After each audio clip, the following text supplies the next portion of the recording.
সম্মানিত উপস্থিতি, আপনাদের সামনে এমন একটি বিষয়টি আমাদের ব্যক্তির জন্য, আমাদের সমাজের জন্য, আমাদের রাষ্ট্রের জন্য অত্যন্ত গুরুত্বপূর্ণ এবং যে অপরাধের কারণে অনেক ব্যক্তির উপরে প্রভাব পড়েছে। ব্যক্তি তার পড়াশোনা, তার দিন ধর্ম পরিত্যাগ করেছে। যেই অপরাধটির কারণে পরিবারের উপরে প্রভাব পড়েছে, পরিবারের মাঝে ভাঙ্গন এসেছে, পরিবারের মাঝে অশান্তি সৃষ্টি হয়েছে এবং যার প্রভাব রয়েছে অর্থনীতির উপরে, যার প্রভাব রয়েছে রাষ্ট্রে।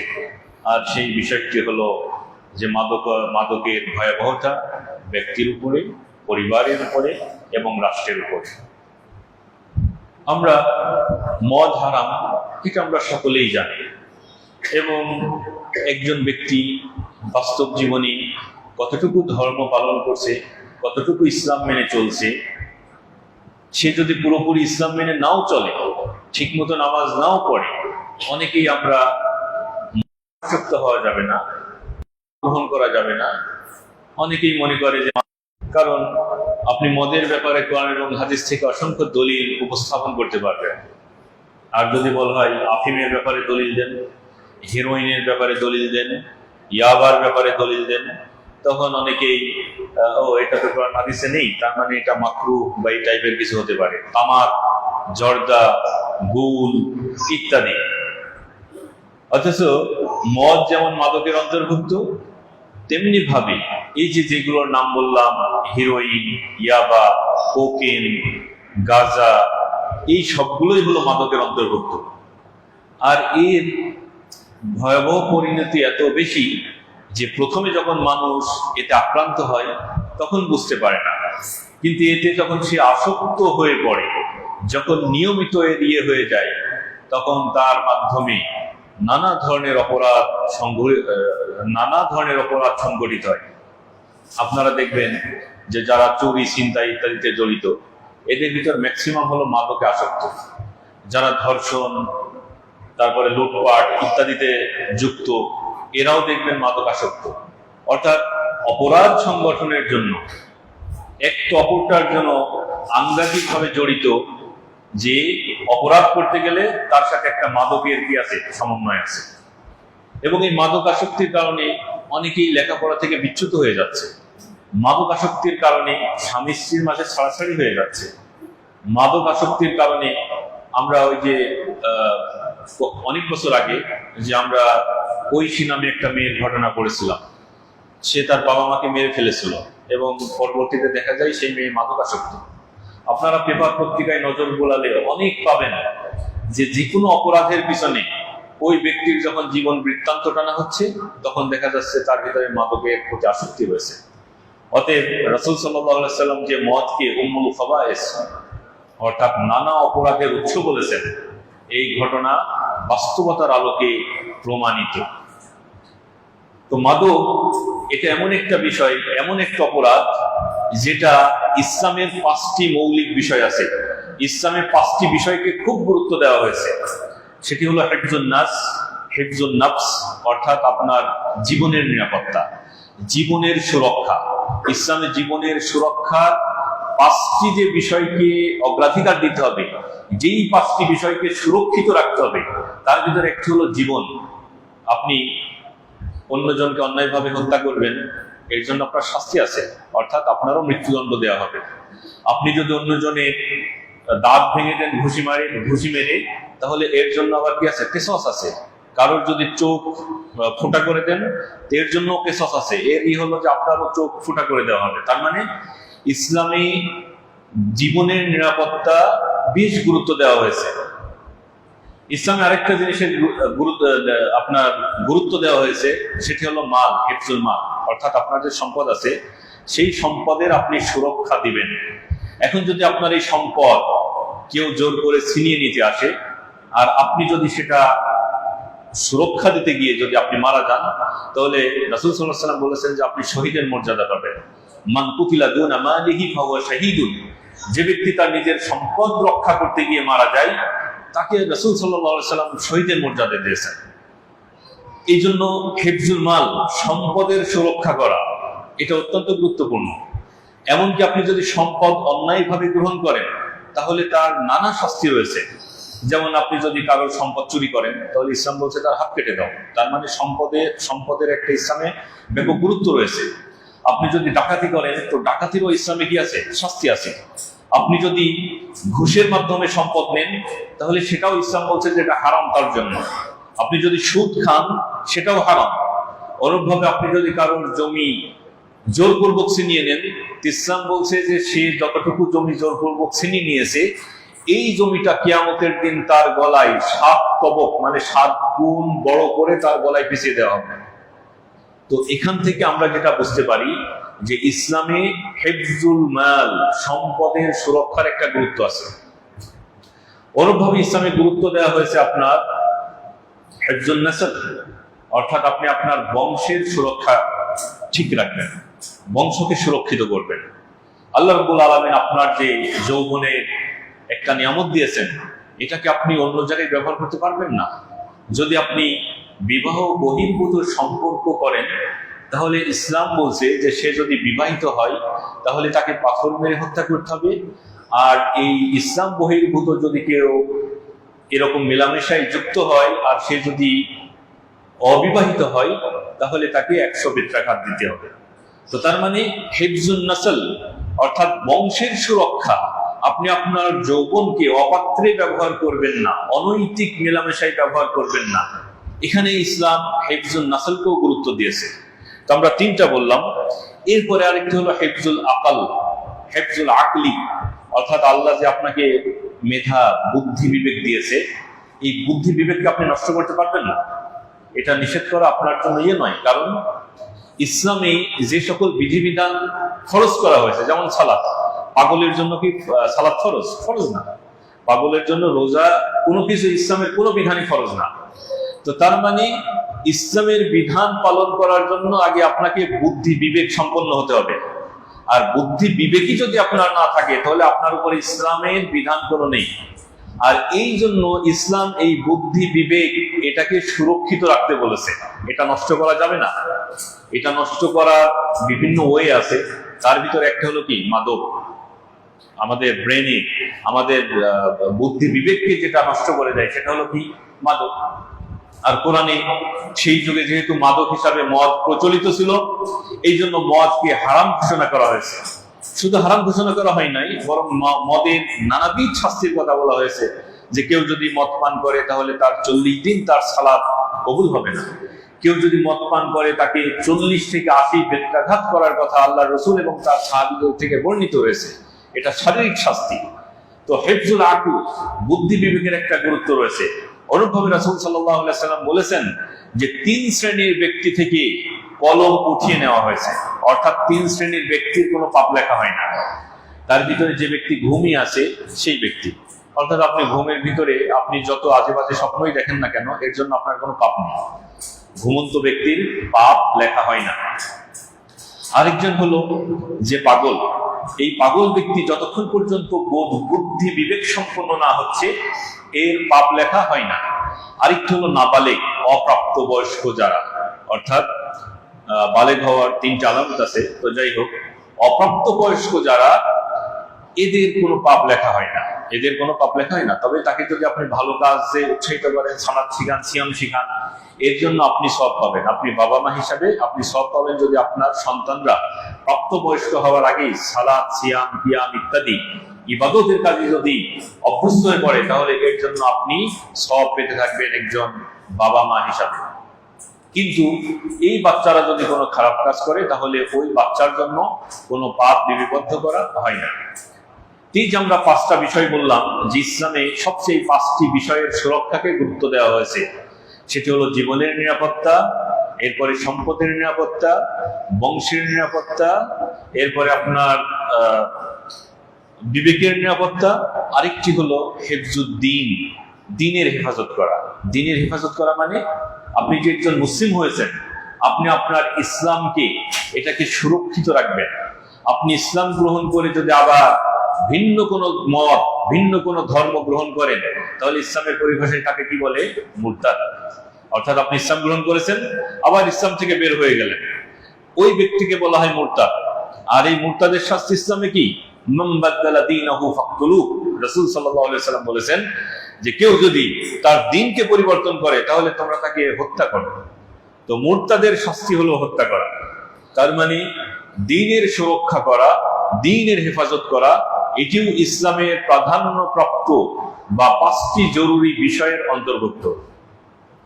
হিফজুন নাফস জীবনের নিরাপত্তার অন্তর্ভুক্ত আরেকটা হলো যে আপনার সম্মান, ব্যক্তির সম্মানের হেফাজত করা, এটিও হিফজুন নাফসের অন্তর্ভুক্ত। এর কারণ কি? অন্য ব্যক্তির গীবত করা জায়েজ আছে? জায়েজ নেই, বরং হারাম। ওয়ালা ইয়াক্তাব বা'দুকুম বা'দা, অর্থাৎ তোমাদের একজন জন অপরজনের গীবত না করে। আর এই গীবতের মাধ্যমে কি করা হয়? সম্মানহানি করা হয়। এই জন্য ব্যক্তির সম্মান সুরক্ষিত রাখা, এটাও হলো ইসলামের হিফজুন নাফসের অন্তর্ভুক্ত। অনুরূপভাবে আপনি যদি কোনো সতী সাধবী নারীকে ব্যভিচারের অপবাদ দেন যে সে হলো ব্যভিচার করেছে, ইসলাম বলছে যে অপবাদ দিল সে যদি ব্যভিচার না করে থাকে তাহলে অপবাদ দাতাকে 80 বেত্রাঘাত করতে হবে। তো তার মানে দেখেন যে সম্মান রক্ষা করা ইসলামে কত গুরুত্ব দেওয়া হয়েছে। অনুরূপভাবে রাসূল সাল্লাল্লাহু আলাইহি ওয়াসাল্লাম বিদায় হজের ভাষণে বলেছিলেন যে ইন্না দিমাআকুম ওয়া আমওয়ালাকুম ওয়া আরাদাকুম, অর্থাৎ তোমাদের রক্ত, তোমাদের সম্পদ এবং তোমাদের মান সম্মান, এটি হলো তোমাদের মাঝে হারাম ঘোষণা করলাম। যেমন আজকের দিনটি, আজকের এই শহরটি, আজকের এই মাসটি তোমাদের জন্য যেমন হারাম, তদ্রূপ ভাবে তোমাদের একে অপরের সম্পদ অন্যায়ভাবে ভক্ষণ করা, একে অপরের মান সম্মান হানি করা, একে অপরের রক্তপাত ঘটানো, এটাও তদ্রূপ ভাবে হারাম। তো এই বিষয়টা আপনাদের সামনে উপস্থাপন করলাম এই জন্য যে মাদক, এই মাদকের প্রভাব এই 5টা জিনিসের উপরেই পড়ে। কারণ যে একজন মাদকাসক্ত, সে যখন মাদকের জন্য অর্থ তার কাছে থাকবে না, তখন সে জুয়ায় লিপ্ত হবে অথবা চুরি ছিনতাই লিপ্ত হবে, যেটা হলো হিফজুল মালের বিপরীত। একজন যখন মাদকাসক্ত, তখন সে সালাত পড়বে না, এবং রাসূল আল্লাহ রাব্বুল আলামিন তাকে সালাত পড়তে নিষেধ করেছেন, ওয়ালা তাকরাবুস সালাহ ওয়া আনতুম সুকারা, তোমরা নেশাগ্রস্ত অবস্থায় সালাতের নিকটবর্তী হবে না। একজন যখন মাদকাসক্ত, নেশাগ্রস্ত, তো তার জন্য সালাত নেই, তার মানে সে হলো দ্বীনের হেফাজত করছে না। কারণ ইসলামের মৌলিক অন্যতম একটি বিধান হলো সালাত আদায় করা। আর কেউ যদি সালাত ছেড়ে দেয় তাহলে সে কুফরি করলো, কোথাও বলা হয়েছে সে শিরক করলো। অনুরূপভাবে মাদকের মাধ্যমে একজন ব্যক্তির যে শারীরিক সুস্থতা সেটা থাকে না, এবং অনেক সময় দেখা যায় যে মাদক আসক্ত যারা, তারা হলো বিবাহে অক্ষম হয়ে পড়ে, তাদের ক্ষমতা লোপ পায়। তো এর মাধ্যমে তার যে হিফজুন নাসল, বংশের যে সুরক্ষা, সেটাও দেখা যাচ্ছে লোপ পাচ্ছে। অনুরূপভাবে মাদক আসক্তির কারণে দেখবেন যে সে তার স্বাভাবিক যে চিন্তা শক্তি সেটা লোপ পেয়েছে, তার কোনো সংসার নেই, সে ঠিক মতো খায় না, দেয় না, উদ্ভ্রান্তের মতো, পাগলের মতো হয়ে গেছে।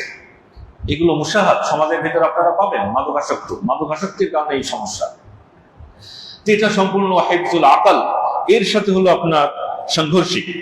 তাহলে আমরা দেখতে পাচ্ছি যে মাদক এমন একটি বিষয়, যেই বিষয়ের প্রভাব রয়েছে ইসলামের যে 5টি জরুরি বিষয়ের সুরক্ষা রাখার জন্য নির্দেশ আল্লাহ রাব্বুল আলামিন এবং তার রাসূল সাল্লাল্লাহু আলাইহি ওয়াসাল্লাম দিয়েছেন, সেই 5টি বিষয়ের সাথে সাংঘর্ষিক বিষয় হলো মাদক। অতএব মাদক যে ইসলামের অন্যতম একটি ভয়াবহ বিষয় এবং এটা যে অনেক পাপের উৎস, সেটা আশা করি আপনাদের কাছে সুস্পষ্ট হয়েছে। এখন বিষয় হলো যে মাদক কি। তো খুব সহজভাবে যদি আমরা বলি যে যাই নেশা সৃষ্টি করে সেটাই হলো মাদক। কেউ বলতে পারেন যে মাদক, যেমন আমরা বলবো যে তামাক, জর্দা, এটাও মাদক। কেউ বলতে পারেন যে মাদক, এই তামাক, জর্দা, এটা তো অল্প খেলে নেশা সৃষ্টি হয় না, তো তার মানে এটা মাদক না। তো এর সমাধান রাসূল সাল্লাল্লাহু আলাইহি ওয়াসাল্লাম দিয়েছেন যে মা আসকারা কাসীরুহু ফাকালিলুহু হারাম, যেই জিনিস বেশি পরিমাণে খেলে নেশা আসে সেটা যদি আপনি সামান্য পরিমাণও খান তো সেটাও হলো হারাম। এরপরে রাসূল সাল্লাল্লাহু আলাইহি ওয়াসাল্লাম বলেছেন যে কুল্লু মুসকিরিন খামরুন, প্রত্যেক নেশা সৃষ্টিকারী বিষয়ই হলো মদ। তো খামর শব্দের অর্থ হলো কি? মদ।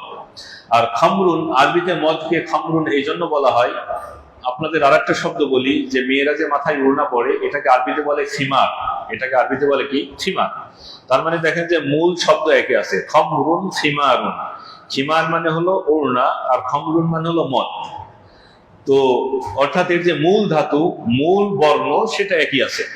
তো মদকে কেন খমরুন বলা হয়? এর ব্যাখ্যায় বলা হচ্ছে যে মদ হলো মানুষের বিবেক বুদ্ধিকে আচ্ছন্ন করে ঢেকে ফেলে। অর্থাৎ মদ পানের আগে তার যে স্বাভাবিক চিন্তা ভাবনা, মদ খাওয়ার পরে এই স্বাভাবিক চিন্তা শক্তি কি লোপ পায়। তার মানে তার ব্রেইনকে, তার বুদ্ধি বিবেককে, তার চিন্তা শক্তিকে আচ্ছন্ন করে ফেলেছে, ঢেকে ফেলেছে। এই জন্য মদকে আরবিতে খামরুন বলা হয়, যার অর্থ হলো আচ্ছন্ন করা, ঢেকে ফেলা। তো রাসূল সাল্লাল্লাহু আলাইহি ওয়াসাল্লাম বলছেন যে প্রত্যেক নেশা জাতীয় দ্রব্যই হলো মদ, প্রত্যেক নেশা জাতীয় দ্রব্যই হলো মদ।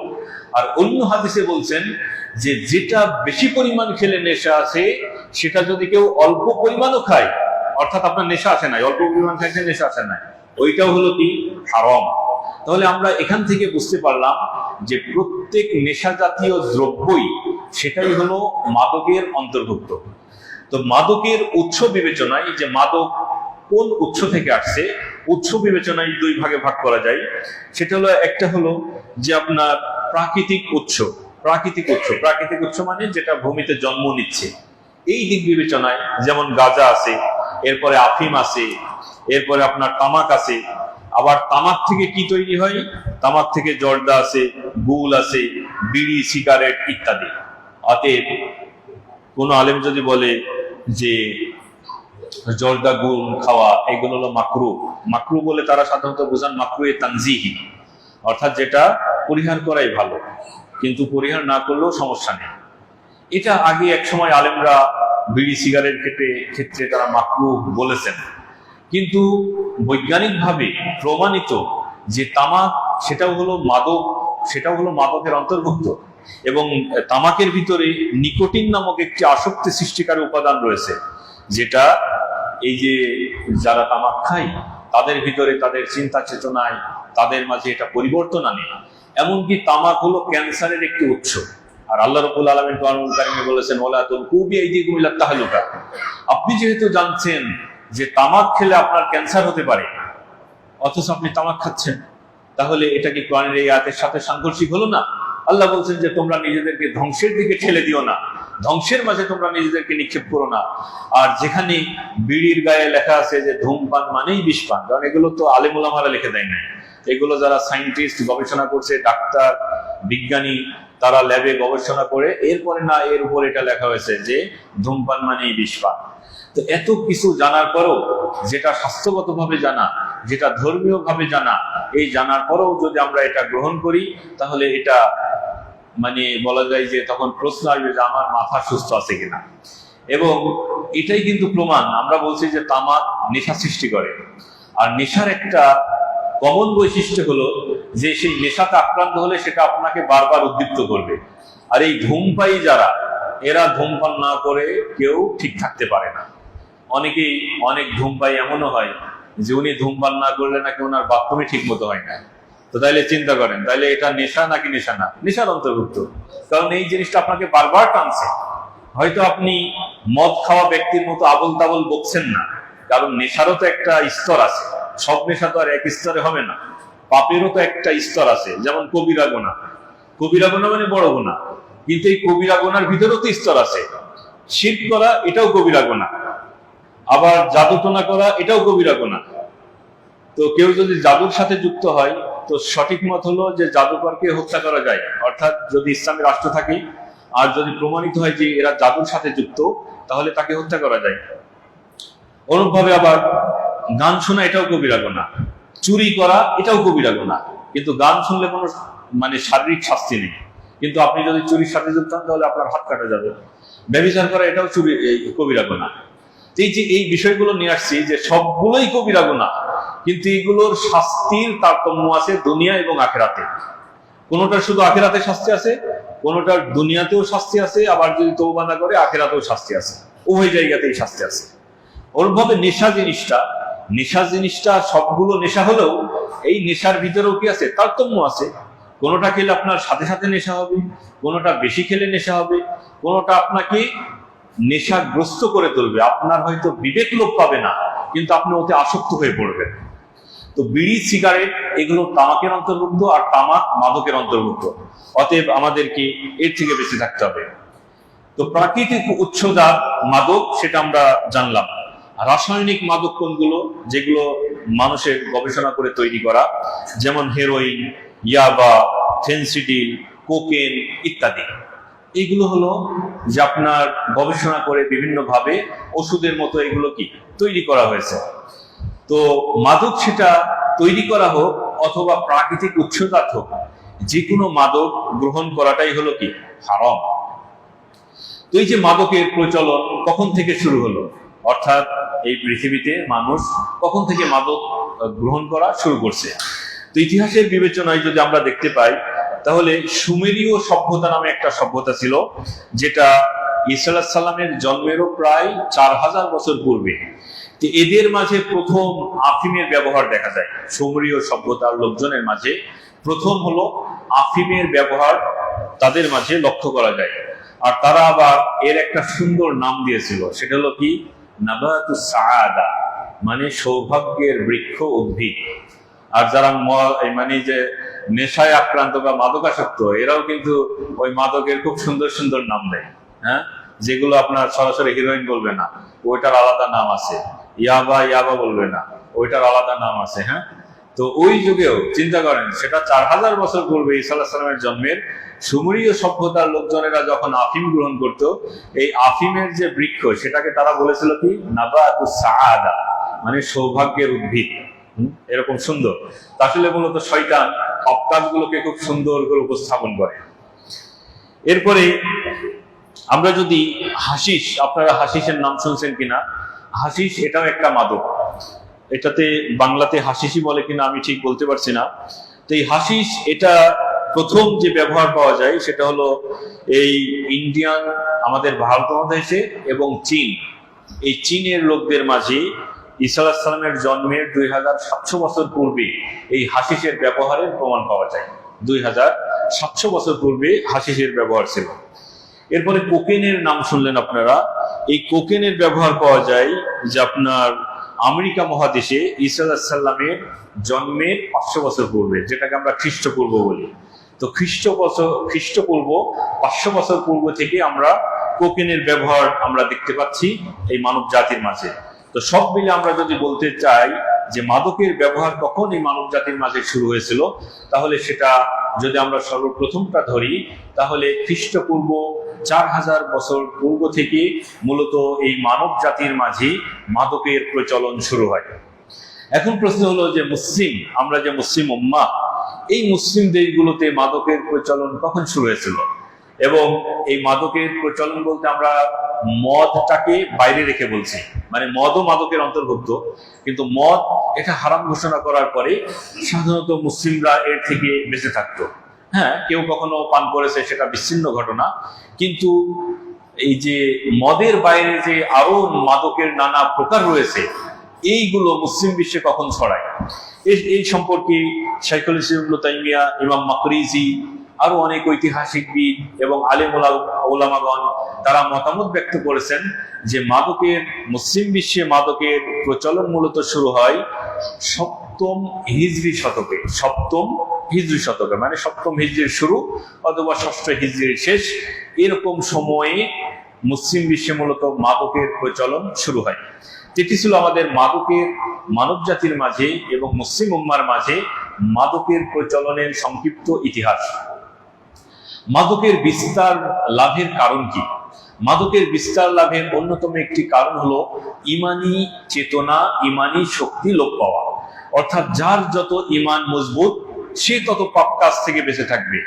আর যার যত ইমানি দুর্বলতা রয়েছে, ইমানি চেতনা দুর্বল হয়ে পড়বে, বিলুপ্ত হয়ে পড়বে, সে তত পাপের মাঝে নিমজ্জিত হবে। আর পাপের অন্যতম একটি পাপ হলো মাদকাসক্ত হওয়া। এই জন্য আপনাদের ইমানি চেতনাকে জাগ্রত করতে হবে।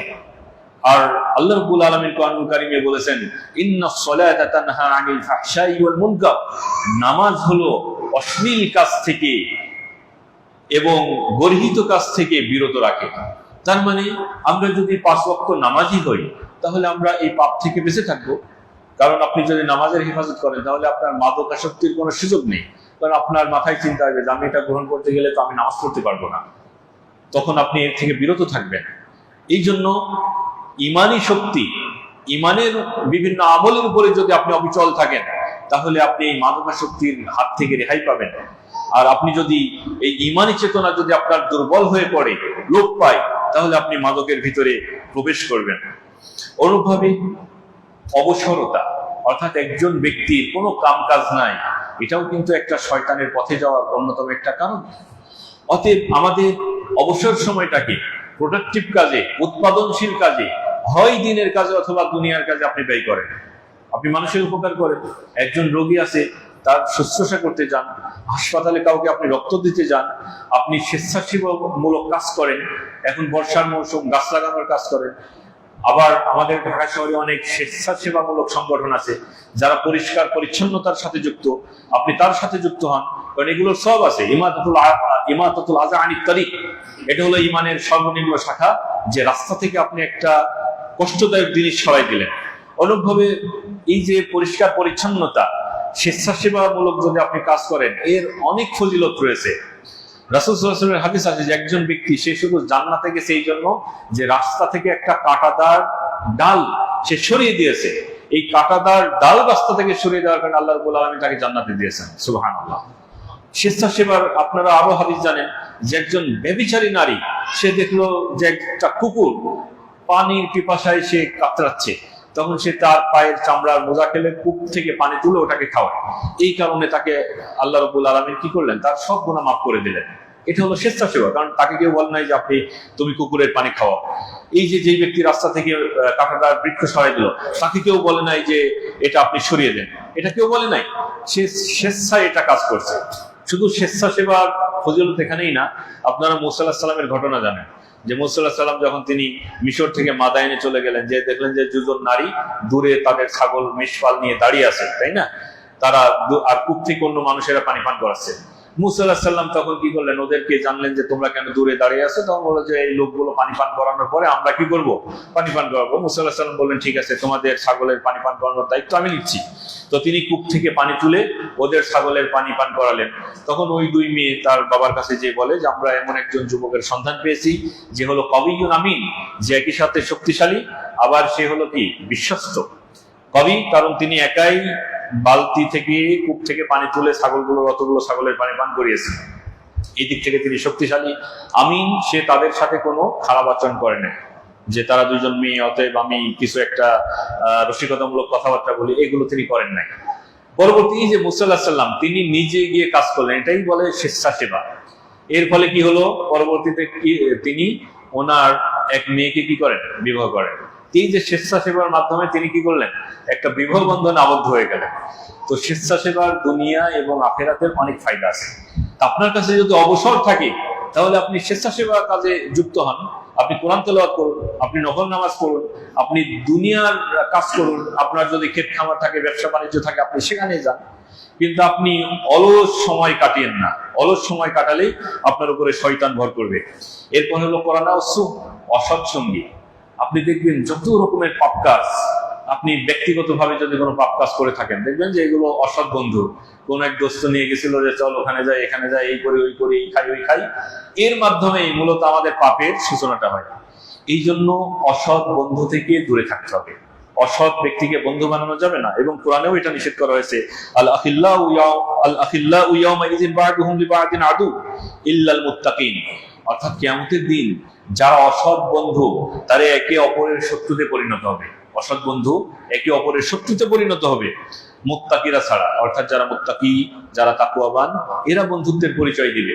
কিন্তু যারা অসৎ কাজে বন্ধু, তারা একে অপরের শত্রুতে পরিণত হবে। অনুরূপভাবে যারা দুনিয়াতে মানে অপচার করেছে, জুলুম করেছে, বিভিন্ন অন্যায় কাজে যুক্ত হয়েছে, তাদের ব্যাপারে আল্লাহ রাব্বুল আলামিন বলছেন ওয়ায়াউমা ইয়াউযু যালিমু আলা ইয়াদাইহি ইয়াকুলু ইয়া লাইতানি ইত্তাখাযতু মা'আর রাসূলি সাবিলা ইয়া ওয়াইলাতা লাইতানি লাম আত্তাখিয ফুলানান খলিলা। হায় আফসোস, আমি যদি অমুককে বন্ধু রূপে গ্রহণ না করতাম, হায় আফসোস। আমি যদি অমুক ব্যক্তিকে বন্ধুরূপে গ্রহণ না করতাম, কারণ সেই বন্ধুর মাধ্যমেই আমার পাপের জগতে পদচারণা শুরু, তার মাধ্যমে আমি পাপের জগতে প্রবেশ করেছি। এই পাপের জগতে প্রবেশ করার অন্যতম একটা মাধ্যম হলো কোরআন ও সুন্নাহ। অতএব মাদক থেকে, পাপাচার থেকে যদি আপনি বেঁচে থাকতে চান, তাহলে আপনি অসৎ সঙ্গ ত্যাগ করেন। এই জন্য বাংলাতে বলে কি, অসৎ সৎসঙ্গে স্বর্গবাস আর অসৎ সঙ্গে সর্বনাশ, এবং এটা কোরআন এবং হাদিসের দলিল দ্বারা সমর্থিত। অনুভাবে পারিবারিক দ্বন্দ্ব কলহ, যদি কারোর স্বামী স্ত্রীর মাঝে মিল না থাকে, তো আপনারা চেষ্টা করবেন যে কখনোই যেন আপনার সন্তানদের সামনে দুজন দ্বন্দ্ব করবেন না, কারণ এটা আপনার সন্তানদের উপরে প্রভাব ফেলে। এর মাঝে তারা ডিপ্রেশনের ভিতরে চলে যায়। ঘরে যেহেতু শান্তি নেই, তখন তারা বাইরে সময় কাটানো শুরু করে, আর যখন বাইরে বেশি সময় কাটানো শুরু করবে, তখনও কিন্তু তার লাইনচ্যুত হওয়ার প্রবল সম্ভাবনা রয়েছে। আসলে পরিবারে এটা কি স্বামী স্ত্রীর মাঝে দ্বন্দ্ব হয় না? হয়, এটা স্বাভাবিক, এটা সবার হয়েছে। এটা ওমর রাদিয়াল্লাহু আনহু কেন্দ্রিক ঘটনা আছে, যে একজন ওমর রাদিয়াল্লাহু আনহুর কাছে তার বোর নামে স্বীকার করতে আসে। দেখেন যে ওমর রাদিয়াল্লাহু আনহু তার পরিবারে তার স্ত্রী তার সাথে উচ্চস্বরে কথা বলছেন। তখন উনি চিন্তা করছে, ওরে বাবা, ওমর রাদিয়াল্লাহু আনহুর ব্যাপারেই যদি এমন হয়, তাহলে আমি আর কি স্বীকার করবো। ইমাম আহমদ বিন হাম্বল তিনি বলছেন যে আমাদের কখনো ঝগড়া হয় না। অন্যরা জিজ্ঞেস করলো যে কিভাবে আপনাদের মাঝে ঝগড়া ফাসাদ হয় না? তখন উনি বললেন যে আমার স্ত্রী রাগ করলে আমি চুপ করে থাকি, উনি রাগ করলে, আমি রাগ করলে সে চুপ করে থাকে। তো এইভাবে আসলে আমাদের সমাধান নিয়ে আসতে হবে, কারণ এটা এক জায়গায় থাকলে মানুষের এটা হতেই পারে। এইভাবে ধৈর্য ধারণের মাধ্যমে আমাদের সমাধান আসতে হবে, আর এটাকে কখনোই লিমিট ক্রস করা যাবে না। এবং সন্তানদের সামনে একে অপরের গায়ে হাত তোলা, এগুলো কখনোই করা যাবে না।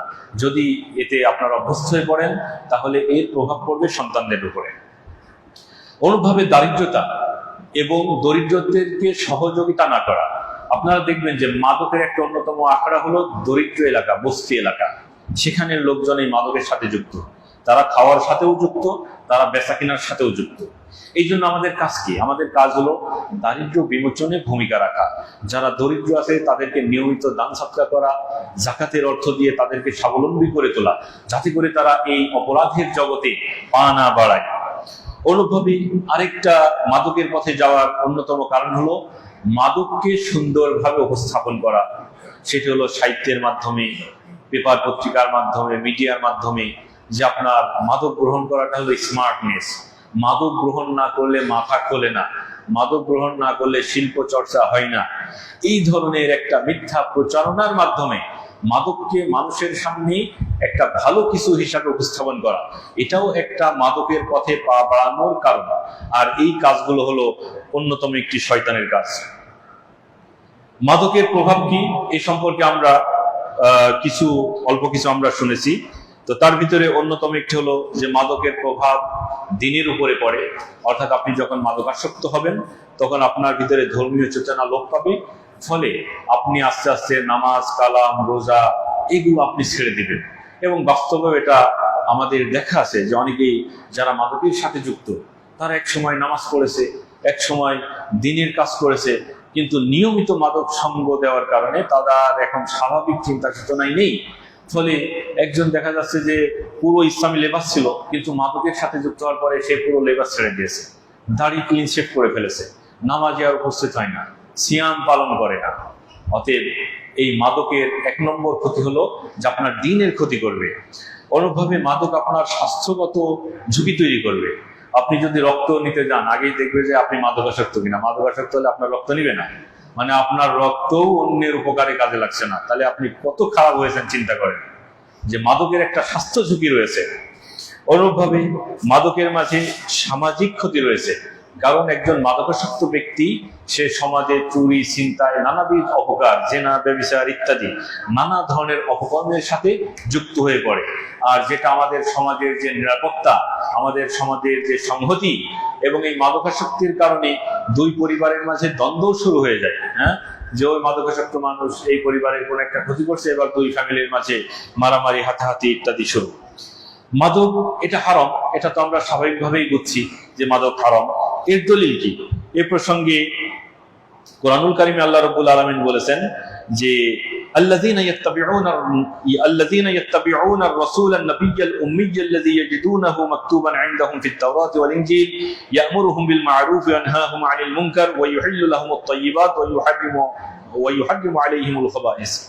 খুব সংক্ষেপে আল্লাহ রাব্বুল আলামিন বলছেন যে যারা ওই উম্মি নাবিকে অনুসরণ করে, যেই উম্মি নাবির বিষয়টি তারা তাদের ইনজিল এবং তাওরাতে লিখিত অবস্থায় পেয়েছে, সেই উম্মি নাবি আমাদের জন্য কি কি করেন তার ভিতরে অন্যতম একটি হলো ওয়াইউহিল্লু লাহুমুত তাইয়্যিবাত, মানে সেই নবী তাদের জন্য হালাল করেন অনেক বিষয়কে, ওয়াইউহাররিমু আলাইহিমুল খাবাইস, এবং তাদের জন্য যেগুলো খাবিস নিকৃষ্ট মন্দ সেগুলোকে হারাম ঘোষণা করেন।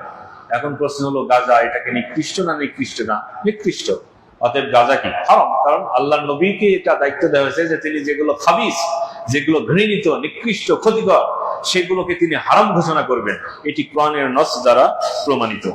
অনুরূপভাবে আল্লাহ রাব্বুল আলামিন কোরআনুল কারীমে বলছেন, ইয়া আইয়ুহাল্লাযীনা আমানু ইন্নামাল খামরু ওয়াল মাইসিরু ওয়াল আনসাবু ওয়াল আজলামু রিজসুম মিন আমালিশ শাইতান ফাজতানিবুহু লাআল্লাকুম তুফলিহুন। হে ঈমানদারগণ, তোমরা জেনে রাখো যে মদ, ওয়াল মাইসিরু জুয়া, ওয়াল আনসাবু মূর্তির বেদী, ওয়াল আজলামু ভাগ্য নির্ধারণী তীর, ভাগ্য নির্ধারণী তীর, অর্থাৎ আপনি একটা তীর ছুঁড়ে করলেন যে এটা যদি অমুক জায়গায় লাগে তাইলে আমার কাজটা ঠিক আছে, এদিক ওদিক গেলে কাজটা ঠিক নাই। অনেকটা ওই যে টিয়া পাখি দিয়ে চিঠি ধরা ইত্যাদি, হ্যাঁ, এগুলো এর উপরে আপনাকে ধরে নিতে হবে। তো এই জিনিসগুলো কি রিজসুম মিন আমালিশ শাইতান, এগুলো হলো ঘৃণিত কাজ এবং এগুলো হলো শয়তানের কাজ। ফাজতানিবুহু, তোমরা এখান থেকে বেঁচে থাকো। তো এর ভিতরে প্রথমেই বলা হচ্ছে মদ, আর মদ হারাম হওয়ার কারণ হলো আল ইসকার, নেশা সৃষ্টি করা। অতএব যেই জিনিসের মাঝে নেশা তৈরি হবে সেটাই হলো কি হারাম। অনুরূপভাবে রাসূল সাল্লাল্লাহু আলাইহি ওয়াসাল্লাম বলেছেন, কুল্লু মুসকিরিন খামরুন ওয়া কুল্লু খামরিন হারামুন, প্রত্যেক নেশা জাতীয় বস্তুই হলো খামর, মদ, আর সকল মদই হলো কি হারাম। এখন মদের নাম যাই হোক না কেন, এখন কি মদের নাম আর মদ আছে নাকি? নেই। আপনি ওই যে বলে রাশিয়ান ভদকা, শ্যাম্পেন ইত্যাদি হাবি জাবি, মদের অনেক সুন্দর সুন্দর নাম, হ্যাঁ। তো এই যত সুন্দর নামই হোক না কেন, মদ মদই, আপনি সেটা মধুর বোতলে দেন আর মদের বোতলে দেন, ওটা হারাম হারামই। অনুরূপভাবে আল্লাহ রাব্বুল আলামিন কোরআনুল কারীমে বলেছেন, ওয়ালা তাকতুলু আনফুসাকুম ইন্নাল্লাহা কানা বিকুম রাহিমা, তোমরা নিজেদেরকে হত্যা করো না, আল্লাহ রাব্বুল আলামিন তোমাদের প্রতি অতিশয় দয়ালু। আউযু বিল্লাহি মিনাশ শাইতানির রাজীম, ওয়ালা তুলকু বিআইদিকুম ইলা তাহলুকা, বারাকাল্লাহু লানা ওয়া লাকুম ফিল কুরআনিল আযীম ওয়া নাফা'আনি ওয়া ইয়্যাকুম বিমা ফীহি মিনাল আয়াতি ওয়াজ যিকরিল হাকীম। আকুলু কওলি হাযা ওয়া আস্তাগফিরুল্লাহ লি ওয়া লাকুম ওয়া লিসাইরিল মুসলিমিন ফাস্তাগফিরুহু ইন্নাহু হুয়াল গফুরুর রাহিম।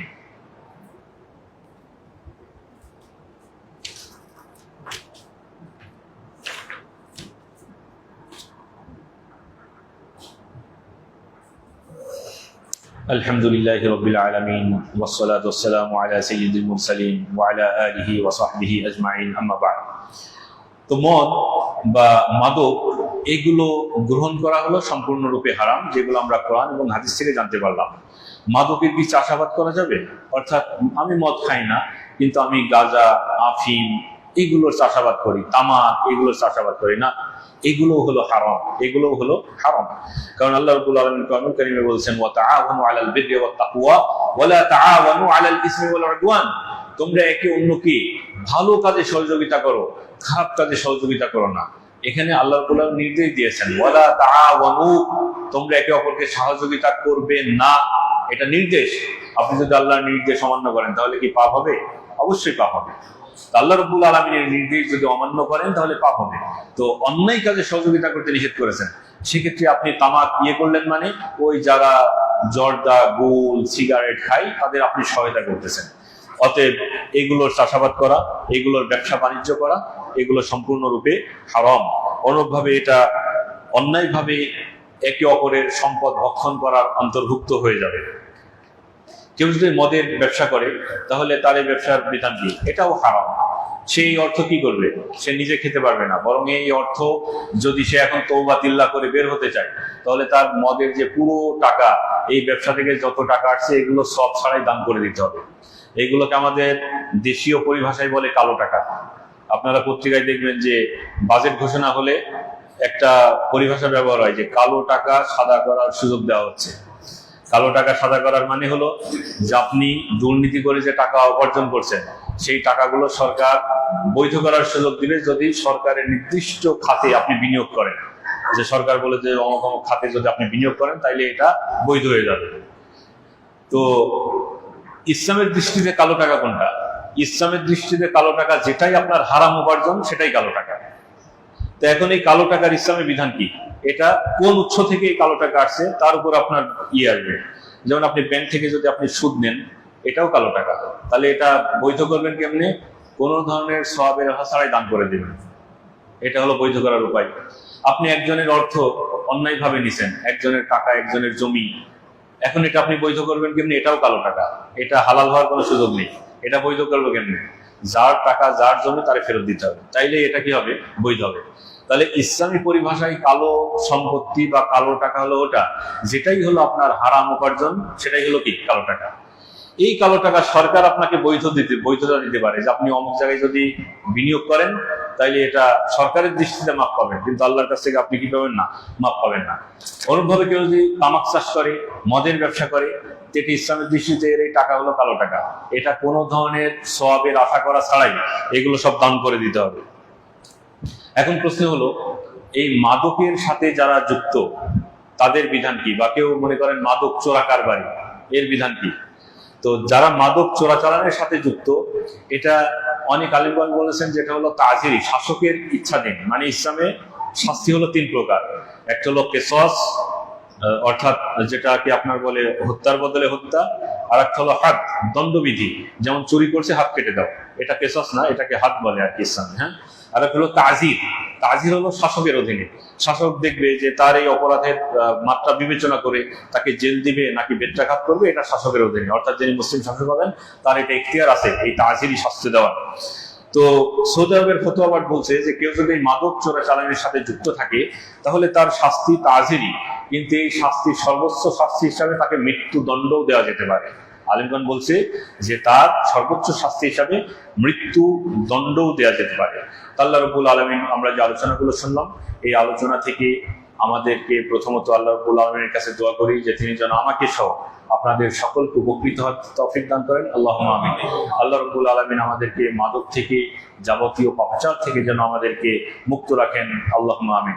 আল্লাহর কাছে আমরা আরো দোয়া করি যেন আল্লাহ রাব্বুল আলামিন আমাদেরকে মৃত্যু দ্বীনের উপরে স্থির থাকার তৌফিক দান করেন, আল্লাহুম্মা আমিন। إن الله وملائكته يصلون على النبي يا أيها الذين آمنوا صلوا عليه وسلموا تسليما اللهم صل على محمد وعلى آل محمد كما صليت على إبراهيم وعلى آل إبراهيم إنك حميد مجيد اللهم بارك على محمد وعلى آل محمد كما باركت على إبراهيم وعلى آل إبراهيم إنك حميد مجيد اللهم ارحم الخلفاء الراشدين المهديين وارض عنهم أبي بكر وعمر وعثمان وعلي وعن سائر أصحابه ومن تبعهم بإحسان إلى يوم الدين اللهم أعز الإسلام والمسلمين وأذل الشرك والمشركين